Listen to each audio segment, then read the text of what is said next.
we're in session 5 of this few-minute series, The Beginning of a Nobody. The Beginning of a Nobody, chapter 2. We are in verses 5, and we're going to read from there. It says, "At that time, there was a Jewish man in the fortress of Susa, whose name was Mordecai, son of Jair. He was from the tribe of Benjamin and was a descendant of Kish and Shimeon. His family had been among those who, with King Jehoiakim of Judah, had been exiled from Jerusalem to Babylon by King Nebuchadnezzar. This man had a very beautiful and lovely young cousin, Hadassah, who was also called Esther. And when her father and mother died, Mordecai adopted her into his family and raised her as his own daughter." The beginning of a nobody. If you know, there is this song that was sung some years ago. The title of it was, you may have heard it before, "God Uses Ordinary People."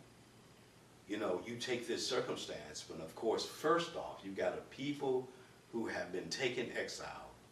Their own land has been ravaged by a tyrant. They've been picked up from their land, brought back to this land. That tyrant who did that is no longer in place because God had it where a kingdom would overtake Nebuchadnezzar, his kingdom, even Belshazzar, his son, thereafter, which was, the Babylonians. They would be conquered by the Medes-and-Persians. And of course, so they're nobody already. They're already exiles. And then in this fellow's house, he came from what? The tribe of Benjamin. Okay, you got 2 tribes there in the southern kingdom, Judah and Benjamin.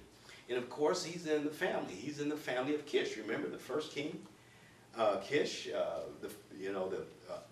one of the parents of Saul.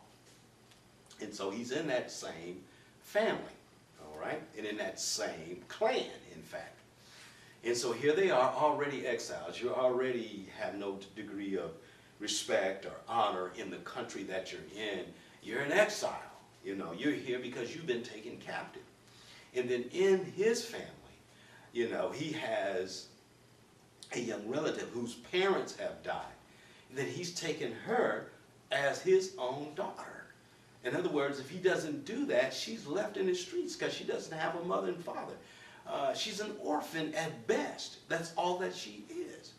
So not only are they from a place, a different place, and then taken captive where they have no power and have no authority and have no degree of esteem, she then loses her parents, and then a relative has to come in and raise her as his own daughter.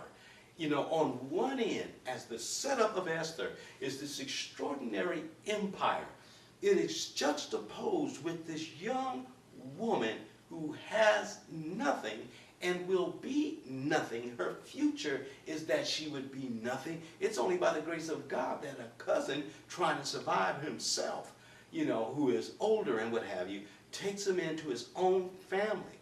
The one thing that she does have, though, she has beauty, as the scripture so identifies.